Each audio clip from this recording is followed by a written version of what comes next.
Hello friends, स्वागत है मेरे चैनल एमसीक्यू स्टडी आईक्यू पे। देखो, आज के वीडियो में फिर से हम लोग जनरल साइंस का इंपॉर्टेंट क्वेश्चंस करने वाले हैं, जो कि ये सीरीज चल रहा था आरबी ग्रुप डी और एनटीपीसी का। तो इसी सीरीज का ये अगला पार्ट है। देखो, 25 नंबर का आपको आ रहा है ग्रुप डी में क्वेश्चन, जो कि सिर्फ जनरल साइंस का है। और आरबी एनटीपीसी सीवीटी 2 का बात करें तो इसमें भी आपको 15-16 क्वेश्चन देखने को मिलेगा।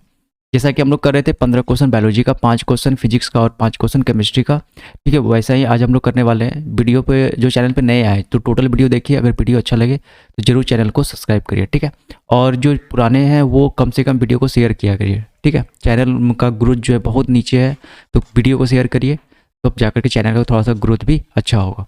देखो, आज का फर्स्ट क्वेश्चन करते हैं। काफ़ी इंपॉर्टेंट क्वेश्चन आज लिए हैं।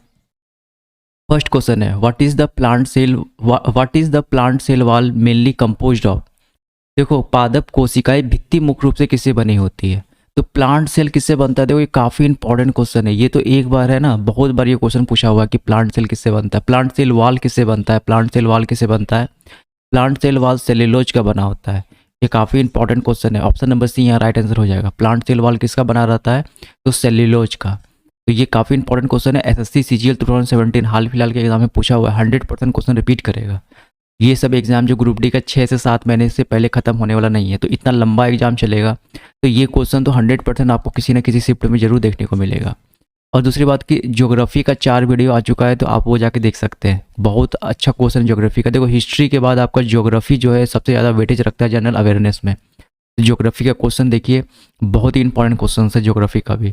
अर्थक्वेक का हो गया, सोलर एनर्जी, सोलर का हो गया, ब्रह्मांड वगैरह का। तो ये सब क्वेश्चन आप जाकर के देख सकते हैं। क्वेश्चन नंबर सेकंड करते हैं। निम्नलिखित में से किसमें कोशिकाएं भित्ति नहीं होती है, which among the following does not have cell wall. देखो, सेल वॉल किसमें नहीं पाया जाता है, बहुत इंपॉर्टेंट क्वेश्चन है ये भी। डायरेक्ट आपको आंसर याद रखना, माइकोप्लाज्मियम जो बैक्टीरिया होता है, माइकोप्लाज्मा बैक्टीरिया। ठीक है, इसमें क्या होता है, सेल वॉल जो है वो नहीं पाया जाता, कोशिका भित्ति नहीं पाई जाती। ये भी काफ़ी इंपॉर्टेंट क्वेश्चन है। डायरेक्ट आपको आंसर याद रखना है क्वेश्चन के साथ में। थर्ड करते हैं, कोशिकाओं में राइबोसोम की अनुपस्थिति में निम्नलिखित में से कौन सा कार्य नहीं होता है। देखो, अगर किसी भी सेल में राइबोसोम अब्सेंट है, in the absence of ribosome in a cell which of the following function does not take place. देखो, ये भी 100% बहुत इंपॉर्टेंट क्वेश्चन है। प्रोटीन का सिंथेसिस सेल में कहाँ होता है, तो राइबोसोम में होता है। आगे ऐसा क्वेश्चन करेंगे, ठीक है, कि प्रोटीन का सिंथेसिस कहाँ होता है, तो राइबोसोम में। तो अगर राइबोसोम सेल में नहीं रहा तो प्रोटीन का सिंथेसिस, प्रोटीन संश्लेषण नहीं होगा। तो ये 100% बहुत इंपॉर्टेंट क्वेश्चन है। क्वेश्चन नंबर 4 करते हैं, नाभिक के अलावा कोशिका के किस अंग में डीएनए होता है। देखो, in which organelles in the cell other than nucleus content DNA. देखो, एक तो न्यूक्लियस में डीएनए पाया जाता है। ठीक है, न्यूक्लियस में डीएनए पाया, जिसको नहीं पता ये भी याद रखें। जो डीएनए जो है एक न्यूक्लियस में पाया जाता है। और कहाँ पाया जाता है न्यूक्लियस, देखो आईएएस के, सीजीएल के, सीएसएससी में, सीडीएस 2020 में, हाल फिलहाल के एग्जाम में ये क्वेश्चन बहुत इंपॉर्टेंट है। देखो, डीएनए के न्यूक्लियस के अलावा डीएनए पाया जाता है माइटोकॉन्ड्रिया में। कहाँ पाया जाता है, माइटोकॉन्ड्रिया में पाया जाता है, जिसे हम लोग power house of the cell बोलते हैं। तो काफ़ी इंपॉर्टेंट है। और ऐसे भी डेफिनेशन में हम लोग याद करते हैं, DNA present in mitochondria, DNA present in mitochondria, जैसे हम लोग याद करते हैं। तो ये सब बेसिक क्वेश्चन है, तो बहुत इंपॉर्टेंट क्वेश्चन है। वैसे डीएनए जो होता है एक न्यूक्लियस में पाया जाता है और दूसरा माइटोकॉन्ड्रिया में पाया जाता है। मानव शरीर की सबसे लंबी कोशिका है, the longest cell in human body. देखो, ये भी काफ़ी इंपॉर्टेंट क्वेश्चन है। तो हम लोग जानते हैं कि नर्व सेल जो होता है वो सबसे लंबी सेल होती है। चेताकोष जो होता है, नर्व सेल, या इंग्लिश में भी आपको लिखा मिल सकता है। तो याद रखना है, नर्व सेल में सबसे लंबी कोशिकाएं होती है, लॉन्गेस्ट सेल होती है। अगर पूछेगा सबसे शॉर्टेस्ट सेल कहाँ पाया जाता है, तो याद रखना है सेरेबेलम्स, यानी हमारे मस्तिष्क में सेरेबेलम रहता है, सेरेबेलम्स ग्रेनुवेल सेल, ठीक है, सेरेबेलम ग्रेनुवेल सेल। इसका जो साइज रहता है ये 4 mm का होता है। ठीक है, अगर ऑप्शन में आपको सेरेबेलम ग्रेनुवेल सेल नहीं दिया रहे तो आरबीसी का जो साइज होता है ये भी लगभग 5 mm का होता है। तो इसके बाद जो सेकंड नंबर की सबसे छोटी कोशिकाएं होती है वो कौन सी होती है, आरबीसी होती है। लेकिन अगर आपसे पूछ देगा सबसे छोटी कोशिका कौन होती है, और सेरेबेलम्स ग्रेनुवेल सेल या सिर्फ ग्रेनुवेल सेल वहाँ लिखा मिल जाएगा। गूगल पे सर्च कर सकते हैं इस बात को, ग्रेनुवेल सेल, तो ये सही हो जाएगा। अगर ये नहीं दिया तो आरबीसी क्या हो जाएगा, सही हो जाएगा। 5 mm का होता है, ये 4 mm का होता है।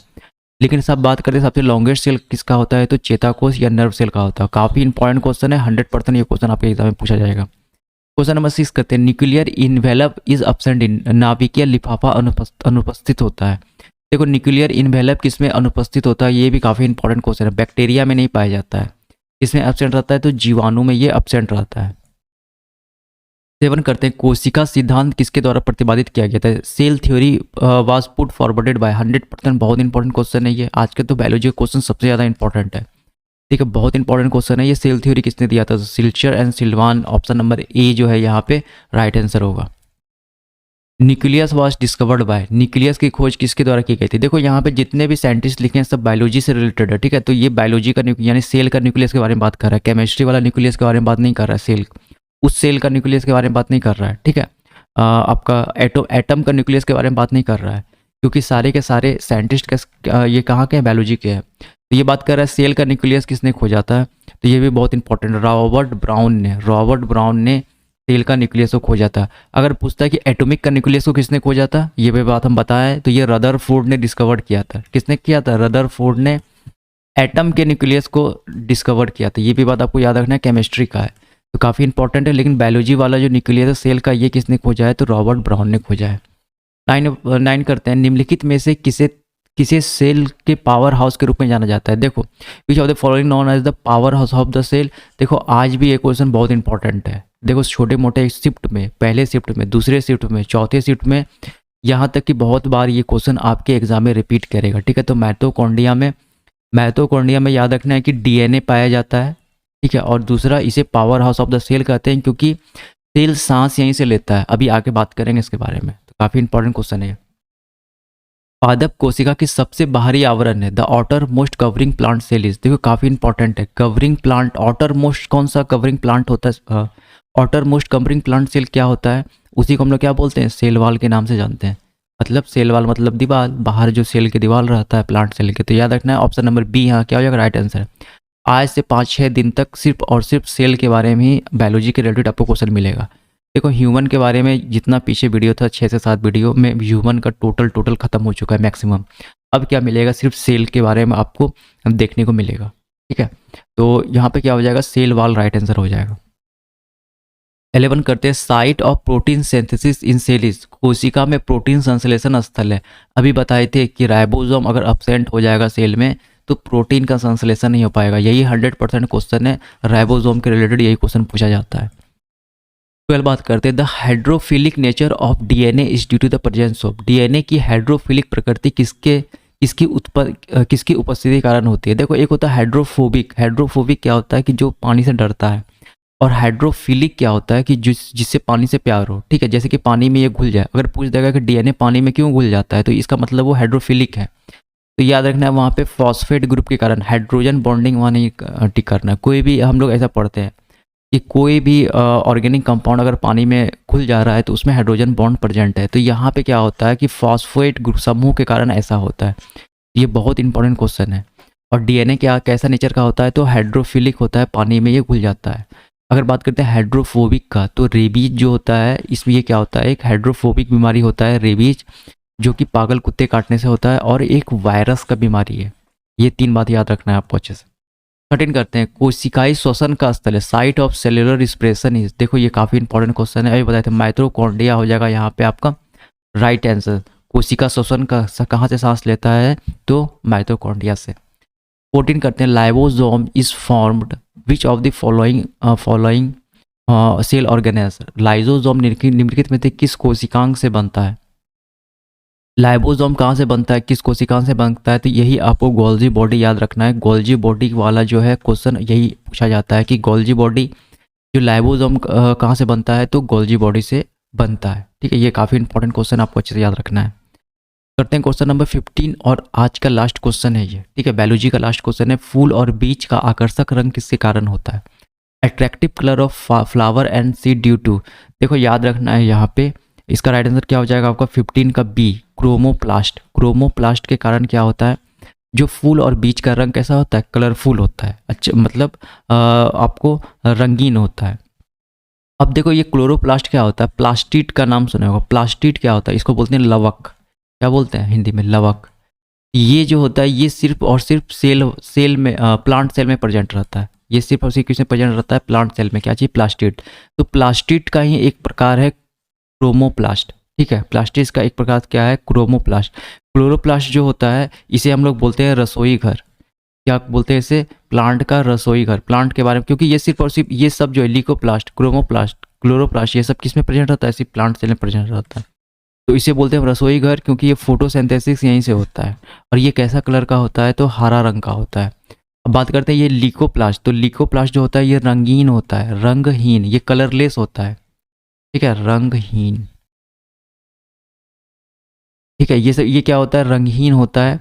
और क्रोमोप्लास्ट का बात कर लिए, ये कैसा होता है, तो बीज वगैरह में, फ्लावर में और बीज में क्या होता है, तो क्रोमोप्लास्ट। अच्छा, ये कहाँ पाया जाता है लिकोप्लास्ट, तो जहाँ पे सन का लाइट नहीं पहुँचता, जैसे कि जड़ में, ठीक है, रूट में पाया जाता है। क्या प्लांट के रूट में कौन सा प्लास्टिड पाया जाता है, कौन सा लवक मौजूद होता है, तो लिकोप्लास्ट मौजूद होता है, याद रखना है।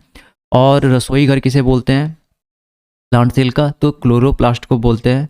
और जहाँ पे क्या होता है, प्रकाश संश्लेषण या फोटोसिंथेसिस कहाँ होता है, तो क्रोमोप्लास्ट में, क्लोरोप्लास्ट में होता है। देखो अब जैसे हम लोग एक बात और 3-4 बात बता देते हैं यहाँ पे, ये काफ़ी इंपॉर्टेंट टॉपिक है, ठीक है। अब यहीं से 2-3 बात रिलेट कर देते हैं। एक तो प्लास्टिड सिर्फ किसमें, लवक किसमें, ओनली सिर्फ प्लांट सेल में मौजूद रहता है। और लवक सेल का 3 एग्जाम्पल है, लिकोप्लास्ट, क्रोमोप्लास्ट और क्लोरोप्लास्ट। देखो अब ये जो क्रोमोप्लास्ट है, जिसको रंगीन लवक बोलते हैं, ये जैसे टमाटर में पूछा जाता है कि लाल रंग कैसे होता है, तो टमाटर में लाल रंग कैसे होता है, तो लाइकोपेन के कारण, लाइकोपेन के कारण। ये लाइकोपेन है क्या, तो क्रोमोप्लास्ट ही है, याद रखना इस बात को। फिर अगर पूछा जाए कि गाजर का रंग क्या क्यों होता है, तो गाजर का रंग होता है कैरोटीन के कारण। किसके कारण, कैरोटीन के कारण। और फिर उसके बाद अगर बात करें चुकंदर का लाल रंग कैसे होता है, तो ये होता है बीटाडीन के कारण। किसके कारण होता है, बीटानीन के कारण। तो ये सब क्या है, बीटानीन, कैरोटीन, लाइकोप्रीन, ये सब क्या है, क्रोमोप्लास्ट ही है, ठीक है। ये सब क्या है, क्रोमोप्लास्ट ही है। तो अभी के लिए क्या राइट आंसर हो जाएगा, क्रोमोप्लास्ट हो जाएगा। और इतना बात हम बता दिए, और ये सब बीच बीच में क्वेश्चन आते रहेगा। फिर अब करते हैं फिजिक्स का 5 क्वेश्चन। तो फर्स्ट क्वेश्चन है फिजिक्स का कि डेसिबल मापने की इकाई है। Decibel is the unit used for measuring. देखो ये भी काफ़ी इंपॉर्टेंट क्वेश्चन है। तो डेसिबल इंटेंसिटी ऑफ साउंड जो है, इससे मेजर करते हैं, ध्वनि की तीव्रता हम लोग मेजर करते हैं, किससे, डेसिबल से। बहुत बार हम खुद बताएं ये क्वेश्चन को, और ये भी क्वेश्चन काफ़ी इंपॉर्टेंट है, 100% आपके एग्जाम में देखने को मिलेगा। क्वेश्चन नंबर करते हैं हम लोग 17। The sound having frequency 20 hertz to 20,000 hertz are. 20 hertz से 20,000 हर्ट्ज की आवर्ती वाली ध्वनि है। देखो इसी हम लोग क्या बोलते हैं, ऑडिएबल साउंड का रेंज पूछा जाता है। तो यही है, श्रवण ध्वनियाँ कहाँ से कहाँ तक होती है, तो 20 हर्ट्ज से 20,000 हर्ट्ज के बीच में, ठीक है। अच्छा, ये हर्ट्ज किसका ऐसा यूनिट होता है, ये हर्ट्ज होता है फ्रीक्वेंसी का ऐसा यूनिट, ठीक है, ये बात याद रखना है। हर्ट्ज किसका ऐसा यूनिट होता है, फ्रीक्वेंसी का। और इसे 1/s, अगर फ्रीक्वेंसी का फॉर्मूला पूछेगा तो 1/ टाइम पीरियड होता है, 1/ टाइम पीरियड। और टाइम पीरियड का ऐसा यूनिट क्या होता है, सेकेंड। तो हर्ट्ज को पर सेकेंड भी बोलते हैं, इसे हम लोग क्या बोलते हैं, पर सेकेंड। और हर्ट्ज एक व्यक्ति का नाम है जिसने अपने नाम पे ऐसा यूनिट रख दिया है। पूछेगा व्हाट इज हर्ट्ज, तो पर सेकेंड, ठीक है। और यहाँ पे क्या है, 20 हर्ट्ज से 20,000 हर्ट्ज के बीच में ऑडिएबल साउंड होता है।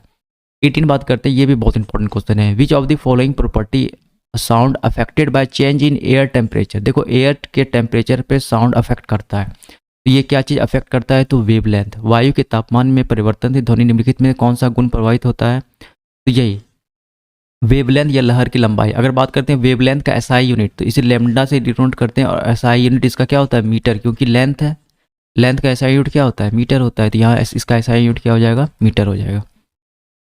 19 बात करते हैं, the wave use in sonography are. Sonography में प्रयुक्त होने वाली कौन सी तरंगें हैं, तो याद रखना अल्ट्रासोनिक वेव यूज करते हैं हम लोग किसमें, सोनोग्राफिक में। ये भी काफ़ी इंपॉर्टेंट क्वेश्चन है। लास्ट क्वेश्चन है फिजिक्स का, ठीक है। फिजिक्स का लास्ट क्वेश्चन है कि कॉस्मिक रेज, ब्रह्मांडीय किरण क्या है। देखो ब्रह्मांडीय किरण क्या है, आर चार्ज पार्टिकल। क्या होती है, ये अवशेषित कण है ब्रह्मांड किरण। काफ़ी इंपॉर्टेंट क्वेश्चन है ये, डायरेक्ट आपको एग्जाम में देखने को मिलेगा। 5 क्वेश्चन करते हैं केमिस्ट्री का। देखो केमिस्ट्री का 100% बहुत इंपॉर्टेंट क्वेश्चन है। आपको लगेगा बायोलॉजी की तरह, लेकिन है ये केमिस्ट्री। देखो केमिस्ट्री को हम लोग बेसिकली बोलते हैं सेंट्रल साइंस। अगर पूछेगा सेंट्रल साइंस किसे बोलते हैं, तो केमिस्ट्री को बोलते हैं। ऐसा इसीलिए क्योंकि केमिस्ट्री जो है बायोलॉजी की तरह भी बिहेव करता है, फिजिक्स की तरह भी बिहेव करता है, और केमिस्ट्री तो खुद केमिस्ट्री है ही, ठीक है। तो ये तीनों की तरह बिहेव करता है केमिस्ट्री। इसीलिए हम लोग इसको क्या बोलते हैं, सेंट्रल साइंस। तो आपको आज क्वेश्चन लगेगा बायोलॉजी के जैसा, लेकिन है क्वेश्चन ये फिजिक्स केमिस्ट्री का। तो फर्स्ट क्वेश्चन है केमिस्ट्री का, the gas essential for the protein synthesis is, protein संश्लेषण के लिए आवश्यक गैस कौन सा होता है? तो नाइट्रोजन होता है। 100% बहुत इंपॉर्टेंट क्वेश्चन है ये, ठीक है। प्रोटीन संश्लेषण के कौन सा गैस उपयोगी है? तो नाइट्रोजन है।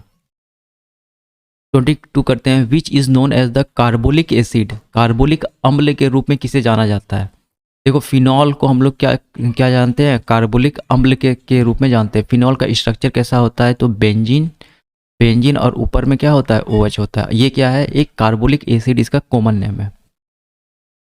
23 बात करते हैं, प्रोटीन में दो अमीनो अम्लों के बीच में बंधन को क्या कहते हैं? What is the bond between two amino acid in A protein? देखो प्रोटीन में अमीनो एसिड पाया जाता है, ये सबको पता है।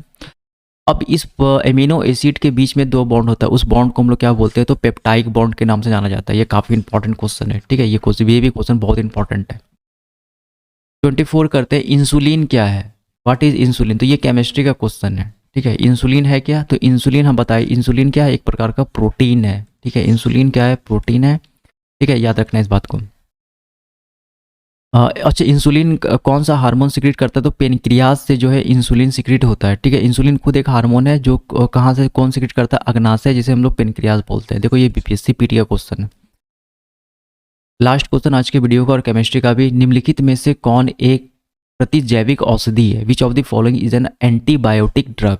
देखो डायरेक्ट आपको यही क्वेश्चन अच्छे से याद कर लेना है, ठीक है। यही आंसर आपको याद कर लेना है। तो ऑप्शन नंबर सी, ये जो है क्लोराफेनिकॉल जो है, क्लोराफेनिकॉल जो है, ये क्या है? एक प्रतिजैविक औषधि एंटीबायोटिक ड्रग है। ये आई में यूज होता है, ये बात याद रखना है आपको, ठीक है। तो ये आपको डायरेक्ट यही आंसर याद कर लेना है, क्योंकि BPSC का क्वेश्चन है, आपको पूछ सकता है रिपीट करके। देखो आज के वीडियो में बस इतना ही। चैनल पर जो नए, जरूर चैनल को सब्सक्राइब करिए, वीडियो को शेयर किया कीजिए, ठीक है। तो मिलेंगे अगले वीडियो में, तब तक के लिए थैंक यू। और आज एक आने वाला है फिर से जनरल भूगोल का वीडियो।